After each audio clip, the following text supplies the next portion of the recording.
Hello everyone, welcome back to commerce classes.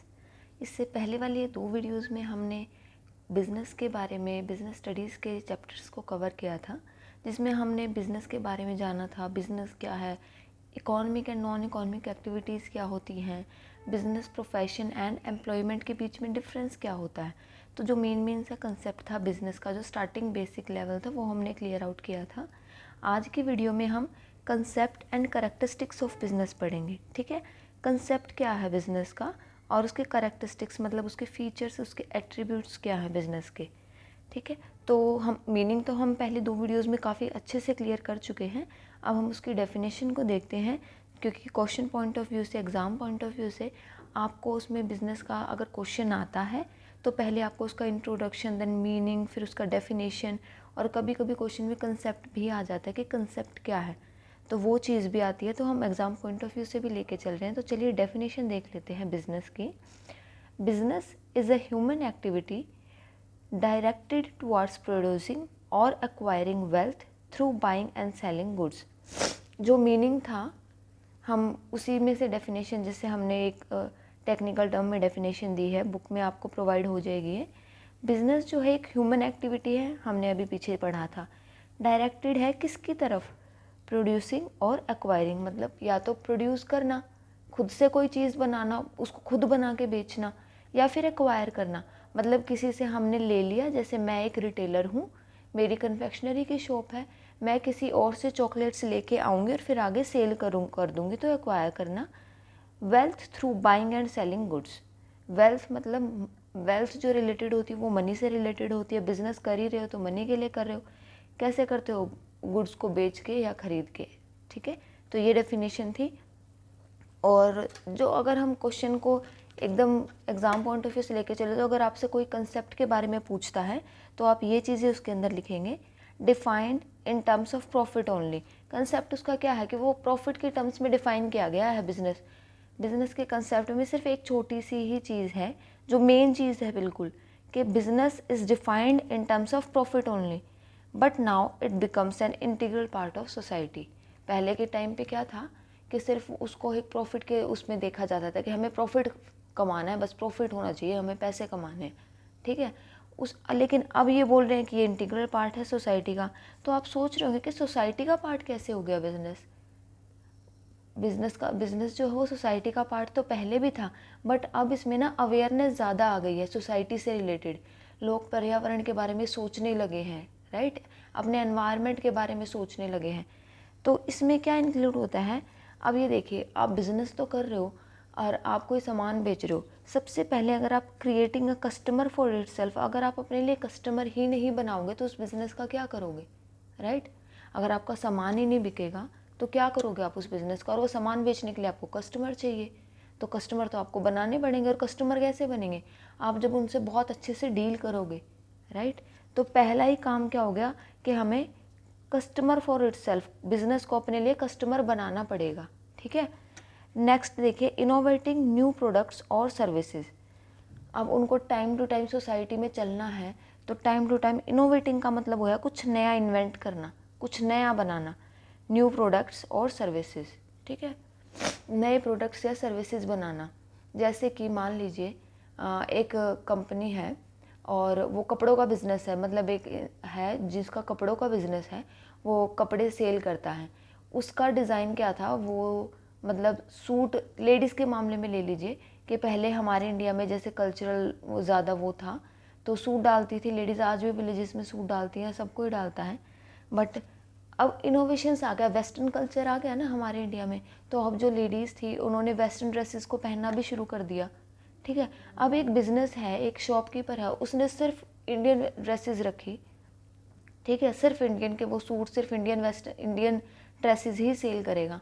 और एक shopkeeper है, उसने मिक्स कर लिया कि उसने इंडियन भी रख लिया और उसने वेस्टर्न भी रख लिया।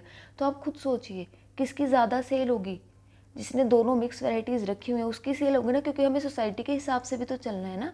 जब सब पहन रहे हैं वेस्टर्न, जीन्स लड़कियां पहन रही हैं, तो वो लोग खरीदेंगे भी, राइट? सिर्फ अगर आपको अपने बिजनेस को देखना है तो आपको सोसाइटी के अकॉर्डिंग चलना पड़ेगा, नए आइडियाज़ लेके आने पड़ेंगे, क्योंकि इतनी सारी टेक्नोलॉजी अपग्रेडेशन हो चुका है, बहुत सारी टेक्नोलॉजीज़ आ चुकी हैं।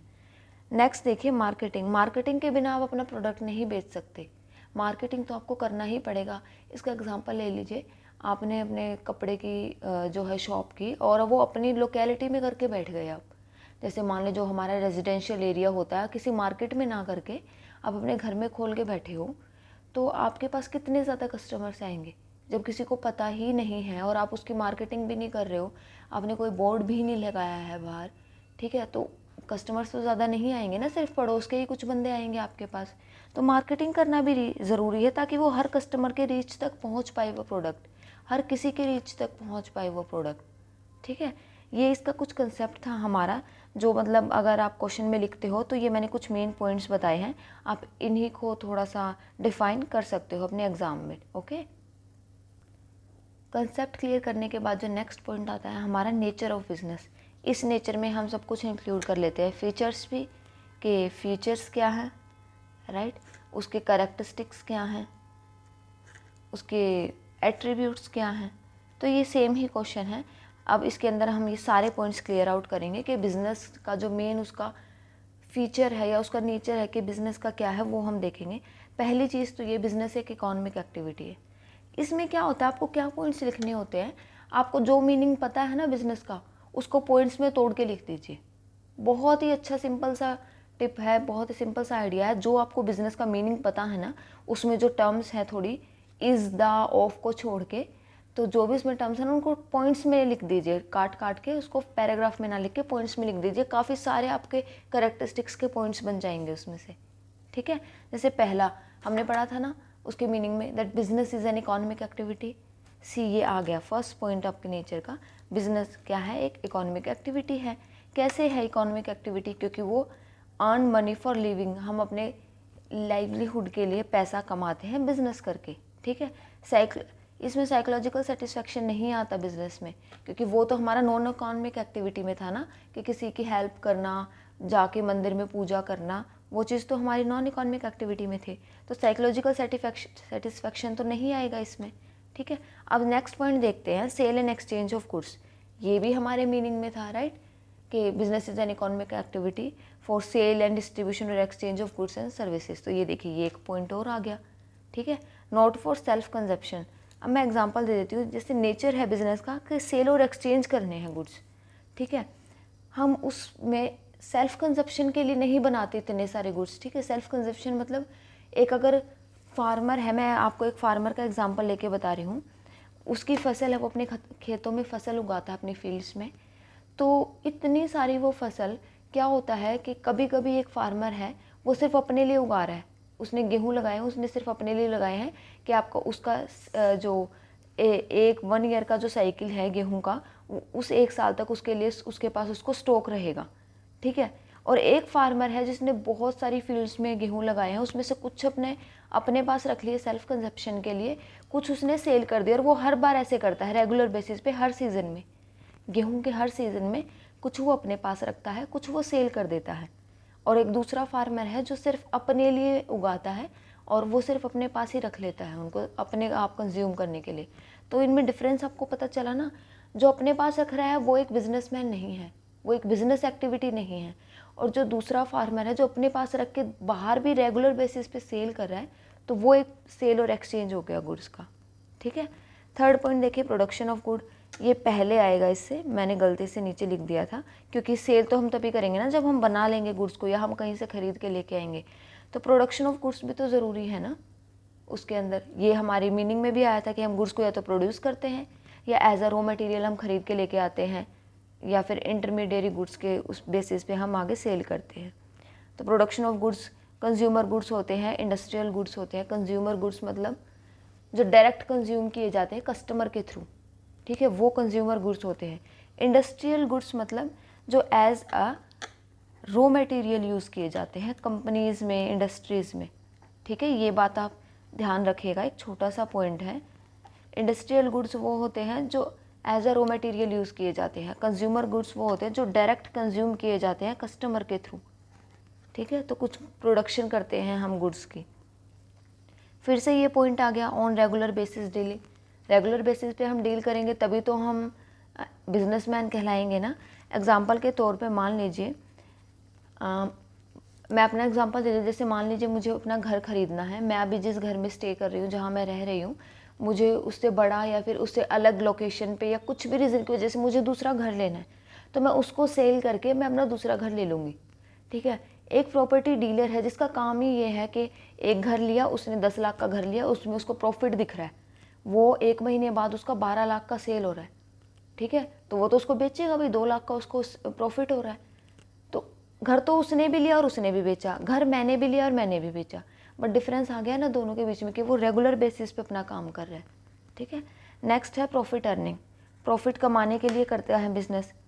ठीक है, हम जो हमारे गुड्स हैं, जो हमारा हम उसमें बना रहे हैं, वो चैरिटी के लिए तो नहीं बनाता ना। इतना बड़ा बिजनेस कोई स्केल पे, इतने बड़े स्केल पे सिर्फ चैरिटी या दान करने के लिए तो नहीं बनाएगा ना। ठीक है, तो वो प्रॉफिट कमाने के लिए ही बनाता है। Uncertainty of return and risk, ये बहुत ही यूनिक सा पॉइंट है जो शायद आपको मीनिंग में क्लियर आउट नहीं हुआ था कि अनसर्टेन है जो बिज़नेस है, उसका रिटर्न भी और उसका रिस्क भी।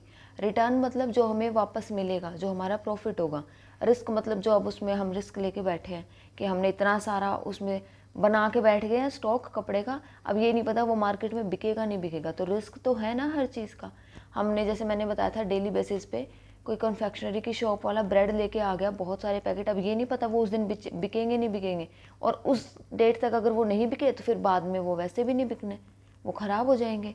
तो कितना ज़्यादा रिस्क है ना। तो पॉसिबिलिटी ऑफ लॉसेस भी होता है इसमें, लॉस होने के भी वो होते, सिर्फ प्रॉफिट नहीं कमाया जाता।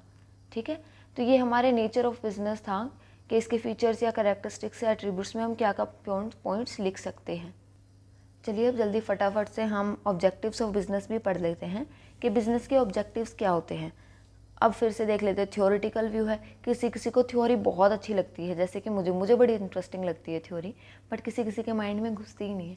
एक एक पॉइंट में वो ऐसे हो जाते हैं बच्चे कि अब इस पॉइंट का क्या मतलब है, अब इस वर्ड का क्या मतलब है। तो हम बिल्कुल जैसे मैंने बताया बेस लेवल से चल रहे हैं। ऑब्जेक्टिव्स ऑफ बिजनेस, ऑब्जेक्टिव होते क्या है पहले तो यही पता कर लीजिए आप कि बिजनेस के ऑब्जेक्टिव्स क्या होते हैं, ऑब्जेक्टिव का मतलब क्या होता है। Objectives are end towards which the activities of business are directed. अब इसका मतलब मैं आपको बताती हूँ। ऑब्जेक्टिव्स वो चीज़ है जहाँ पे हमारी एक्टिविटीज़ ऑफ बिजनेस है, जो हम बिजनेस में जो भी एक्टिविटी कर रहे हैं, सेल कर रहे हैं, परचेज कर रहे हैं, हम अपना बिजनेस में जो भी काम कर रहे हैं वो डायरेक्टेड होता है, एंड वहाँ तक एंड हो जाता है जिस तरफ डायरेक्शन होती है। मतलब ये मान लीजिए हमने अपने इस साल का टर्नओवर बिजनेस का हम ये मान के चल रहे हैं कि हमें इस साल 20 लाख रुपए का फ़ायदा होगा। ठीक है, एंड में जब हम टैली करेंगे अपने सारे अकाउंट्स को, साल के आखिर में हमें 20 लाख रुपए का फ़ायदा होना ही चाहिए, अदरवाइज़ हम लॉस में चले जाएंगे। ठीक है, तो वो जो 20 लाख हमने सेट किया ना, वो हमारे बिजनेस का ऑब्जेक्टिव हो गया कि हमें एंड तक उस ऑब्जेक्टिव तक पहुंचना है। तो ये कुछ ऑब्जेक्टिव्स होते हैं जो सेट होते हैं बिजनेस के, हर बिजनेस में, कि उस बिजनेस को उस एंड तक पहुंचना ही पड़ेगा। ये तो मैंने एक एग्जांपल दिया था, और भी बहुत सारे ऑब्जेक्टिव्स होते हैं कि बिजनेस को एंड में उस ऑब्जेक्टिव तक पहुंचना ही पड़ेगा अगर उसे स्मूथली रन करना है, तो अच्छा ग्रो करना है। तो चलिए उनको देख लेते हैं। मेन ऑब्जेक्टिव तो जैसे हो गया, बिल्कुल ही मेन है, आपको भी पता है क्या, प्रॉफिट तो कमाना ही कमाना है। प्रॉफिट ही नहीं हो रहा, लॉस हो रहा, तो आप करोगे क्या वो बिजनेस करके, राइट। कस्टमर सेटिस्फेक्शन भी बहुत ज़रूरी है। एक अलग से अगर देखा जाए, सपोज कीजिए आपकी शॉप है, एक कस्टमर आपसे कोई सामान लेके गया, उसको घर जाने के बाद उस सामान में कुछ डिफेक्ट मिला या आपने उसको सर्विस अच्छी नहीं दी, तो क्या वो दोबारा आएगा आपके पास? इसका मतलब अगर आप कुछ कस्टमर को सर्विस अच्छी प्रोवाइड कर ही नहीं रहे, तो जो कस्टमर एक बार आपकी शॉप पे आ गए ना, वो दोबारा नहीं आएगा, फिर कैसे आप अपना बिजनेस ग्रो करोगे? तो ये चीज़ भी बहुत ज़रूरी है। ठीक है, तो अब एक चीज़ देखिए, जो प्रॉफिट ना वो इकोनॉमिक बेस्ड है, इकोनॉमिक ऑब्जेक्टिव है, पैसे से रिलेटेड है। ठीक है, क्वांटिटी से रिलेटेड है। कस्टमर सेटिस्फैक्शन एक सोशल ऑब्जेक्टिव है, क्वालिटी से रिलेटेड है। ठीक है, और अलग टाइप के एक ऑब्जेक्टिव होते हैं हमारे ह्यूमन और इंडिविजुअल ऑब्जेक्टिव, जो इंडिविजुअली बेस्ड होते हैं। जैसे कंपनी में जितने सारे बंदे काम कर रहे हैं, सबका अलग एक ऑब्जेक्टिव होगा और इंडिविजुअल ऑब्जेक्टिव होगा। तो चलिए इन ऑब्जेक्टिव्स के बारे में फटाफट पढ़ लेते हैं। इकोनॉमिक एक्टिविटीज़ में, ऑब्जेक्टिव्स में सॉरी, कुछ पॉइंट्स आते हैं। फर्स्ट वन इज सर्वाइवल, कि बिजनेस को सर्वाइव करना ही करना है। Exist in the competition market, market में सिर्फ ये नहीं है कि एक चीज़ की शॉप सिर्फ आप ही खोल के बैठे हो, और भी बहुत सारी शॉप्स मिल जाएंगे। तो कितना ज़्यादा कंपटीशन होगा। सपोज़ कीजिए उनकी ज़्यादा सेल हो रही है, आपकी नहीं हो रही है, आपको कितनी ज़्यादा टेंशन है। कंपटीशन है ना वो दूसरा शॉप वाला आपके लिए। तो कंपटीशन में रहने के लिए आपको सर्वाइव तो करना ही पड़ेगा, ये मेन ऑब्जेक्टिव है। सेकंड मैंने आपको बताया था प्रॉफिट। प्रॉफिट क्यों ज़रूरी है कमाने के लिए? बिज़नेस के सर्वाइवल के लिए, बिज़नेस की ग्रोथ के लिए, ठीक है, बिज़नेस के एक्सपेंशन के लिए, उसको ज़्यादा आगे बढ़ाने के लिए। आप जिस लेवल पे आपने बिज़नेस शुरू किया है, आप ऑब्वियस सी बात है हर कोई ये चाहेगा मैं अपने बिज़नेस को आगे बढ़ाऊँ। वो कब बढ़ेगा आगे? तब आपके पास प्रॉफिट आता दिखेगा। रिवॉर्ड फॉर बियरिंग रिस्क, ये एक अलग सा वो है पॉइंट। इसी पॉइंट के अंदर प्रॉफिट क्या चीज़ है? हमारा इनाम है। किस चीज़ के लिए? जो हम रिस्क बियर कर रहे हैं। कितना रिस्क होता है बिजनेस में? आप एक प्रोडक्ट लेके आए, आपको नहीं पता वो बिकेगा नहीं बिकेगा आपका, ठीक है। तो इस प्रॉफिट, ये जो प्रॉफिट है हमारा एक इनाम है, एक रिवॉर्ड है उस रिस्क को उठाने के लिए। Third one is growth. Growth भी बहुत ज़रूरी है, आगे बढ़ना भी ज़रूरी है। Expand activities. ग्रोथ कैसे होगा? अपनी एक्टिविटीज़ को एक्सपेंड कीजिए, वैरायटीज़ लेके आइए। सिर्फ आप एक ही चीज़ ला के सेल करते रहेंगे तो उससे आपको ग्रोथ नहीं मिलेगी। अपनी एक्टिविटीज़ को एक्सपेंड कीजिए, ठीक है। ये हमारे इकोनॉमिक ऑब्जेक्टिव्स थे जिसमें 3 पॉइंट्स इंक्लूड होते हैं, ठीक है। अब इकोनॉमिक एक्टिविटी ऑब्जेक्टिव्स के बाद जैसे मैंने आपको बताया था कस्टमर सेटिस्फेक्शन, वो किसका पॉइंट था? कि वो सोसाइटी से रिलेटेड था, कि सेटिस्फेक्शन भी तो ज़रूरी है ना। अगर वो होगी नहीं तो बिज़नेस कहाँ से चलेगा। तो कुछ सोसाइटी के लिए सोशल ऑब्जेक्टिव्स भी होते हैं, जैसे कि फर्स्ट आता है quality of products at reasonable price. हमें प्रोडक्ट्स की क्वालिटी प्रोवाइड करनी पड़ेगी, अच्छे प्रोडक्ट्स देने पड़ेंगे। क्वालिटी ऑफ प्रोडक्ट्स मतलब हर चीज़ में हमें ये सोचना पड़ेगा कि मैं अपने कॉम्पिटिटर से, अपने सामने वाले जो शॉप वाले हैं उससे अच्छा प्रोडक्ट कब और कैसे क्या दे सकता हूँ अपने प्रोडक्ट में, उससे अच्छा मैं अपने प्रोडक्ट में क्या दे सकता हूँ। तो क्वालिटी प्रोवाइड करनी पड़ेगी रीज़नेबल प्राइस पे। और वो भी ऐसा नहीं है कि सेम प्राइस सामने वाला बंदा 500 का दे रहा है और सेम चीज़ 500 का दे रहा है, सामने वाला बंदा सेम चीज़ आप 800 रुपये की दे रहे हो, तो सामने वाले बंदे से ही सब लेंगे ना।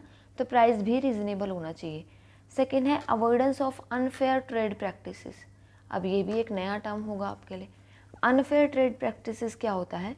कि आपको अपने बिजनेस में ना कुछ गलत ट्रेडिंग नहीं करनी है, कुछ गलत प्रैक्टिस नहीं करनी है जो कि अनफेयर हो, जो ठीक ना हो।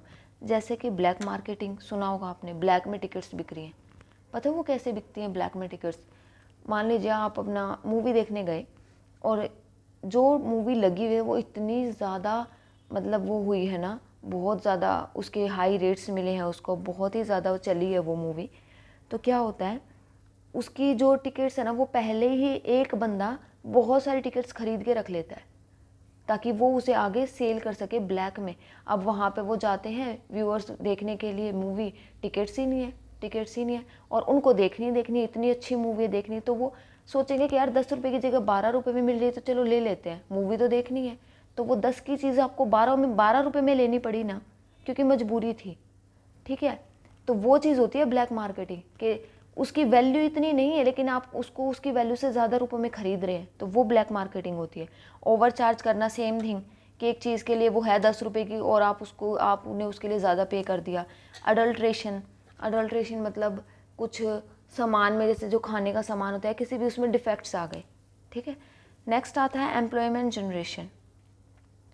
मतलब एम्प्लॉयमेंट भी हमारी सोसाइटी का भी हिस्सा है, हमारी कंपनी का भी हिस्सा है, तो उसको भी तो हमें अपॉर्चुनिटीज़ देनी चाहिए। काम ही उनसे करवा रहे हो जब आप अपने बिज़नेस का, तो उन्हें भी तो कुछ अच्छा देना पड़ेगा ना।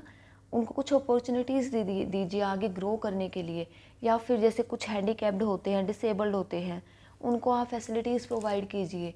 हैंडीकैप्ड को कोई व्हील चेयर पर है तो उसको अच्छी सी व्हील चेयर प्रोवाइड कीजिए, या कुछ अपने जो इंफ्रास्ट्रक्चर है कंपनी का वो इस तरह से मेंटेन कीजिए कि किसी डिसेबल्ड पर्सन को कोई दिक्कत ना हो। कोई पुअर फैमिली से है, उसको अर्जेंट पैसों की नीड है, तो हमें वो भी हेल्प करना पड़ता है बिजनेस पर्सन को, ठीक है। सेकेंड, एक सोशल सर्विस भी दी जाती है, बिजनेस वाले देते हैं। कैसे? जो प्रोग्राम्स चलाए जाते हैं ना NGOs और गवर्नमेंट के थ्रू, उनमें डोनेशन और चैरिटी करके, ठीक है। आपने कभी कभी देखा होगा घर पे भी मांगने आ जाते हैं चैरिटी वाले, तो वो बिज़नेस जो कंपनी खड़ी करके बैठे हो उसमें भी तो जाएंगे ना। तो वो चीज़ भी हमें करना चाहिए, एक सोशल सर्विस भी हमें करनी चाहिए सोशल ऑब्जेक्टिव के पॉइंट ऑफ व्यू से। लास्ट हमारा ऑब्जेक्टिव आता है इंडिविजुअल ऑब्जेक्टिव्स, जो एक सिंगल पर्सन के लिए बहुत ज़रूरी है। उस कंपनी में अगर वो काम कर रहा है तो उस ऑब्जेक्टिव तक हमें पहुँचना है। पहला क्या होता है कि गुड वर्किंग कंडीशंस होनी चाहिए। अगर आप किसी भी कंपनी में जा रहे हो काम करने, तो ये आपको होना चाहिए ना कि वहाँ पे वर्किंग कंडीशंस बहुत अच्छी हों। अच्छा सा वहाँ पे अगर गर्मी वाला ज़्यादा एरिया, तो वहाँ पे एयर कंडीशनर्स हो, अच्छी वाटर सप्लाई हो, ठीक है। कॉम्पिटिटिव सैलरी मिले। कॉम्पिटिटिव सैलरी मतलब अगर कोई काम अच्छा कर रहा है तो उसकी सैलरी भी अच्छी होनी चाहिए, ठीक है। पर्सनल ग्रोथ होनी चाहिए। पर्सनल ग्रोथ कैसे होगी? हमें उनको ट्रेनिंग देनी चाहिए, अपडेटिंग नॉलेज प्रोवाइड करनी चाहिए। सपोज कीजिए मैं पहले ग्रेजुएशन करके जॉब लगी थी कंपनी में, ठीक है। मैंने ग्रेजुएशन कर ली, मैंने जॉब स्टार्ट कर दी कंपनी में। उसके बाद क्या हुआ, मेरी साथ साथ पीजी चल रही थी, मतलब पोस्ट ग्रेजुएशन भी चल रही थी मेरी, वो भी क्लियर होगी। तो अब मैं चाहूँगी ना मेरे को ग्रोथ मिले, मेरे को प्रमोशन मिले। तो वहाँ पे जो पीजी लेवल की जो जॉब होगी, पोस्ट ग्रेजुएशन लेवल की, उसके लिए वो लोग मुझे ट्रेनिंग प्रोवाइड करेंगे कि ठीक है आप उस लेवल पे कैसे काम करना है आप सीख लीजिए और फिर उस लेवल की पोस्ट आपको मिल जाएगी। तो पर्सनल ग्रोथ भी ज़रूरी है। स्पेशल बेनिफिट्स भी देने होते हैं। जो आपके वर्कर्स आपकी फैक्ट्री में काम करते हो उनको हाउस की रेंटल फैसिलिटीज़ देते हैं लोग, मेडिकल फैसिलिटीज़, एजुकेशन फैसिलिटीज़, तो कई सारी फैसिलिटीज़ भी देनी होती है। तो ये 3 टाइप के ऑब्जेक्टिव्स थे, economic objectives, social objectives and individual objectives. ये एक फुल फ्लेज्ड क्वेश्चन बनता है आपके एग्ज़ाम में कि ऑब्जेक्टिव्स, जैसे क्या क्वेश्चन आ जाएगा, what is the meaning and concept of business with its objectives. तो 3 चीज़ें आ गई, मीनिंग भी लिखो, कंसेप्ट भी लिखो और ऑब्जेक्टिव्स भी लिखो, ठीक है। तो ये हमारा आज का टॉपिक था जो हमने क्लियर किया। आई होप आपको बहुत अच्छे से समझ आ गया होगा, क्योंकि मैं बहुत बेस लेवल से आपको बहुत अच्छे से समझाने की अपनी तरफ से बहुत कोशिश करती हूँ। तो अगर आप मेरी आगे वाली वीडियोस को भी देखना चाहते हैं तो प्लीज़ मेरे चैनल को सब्सक्राइब कर लीजिएगा और शेयर भी कर दीजिएगा। मिलते हैं अपनी नेक्स्ट वीडियो में। Thank you.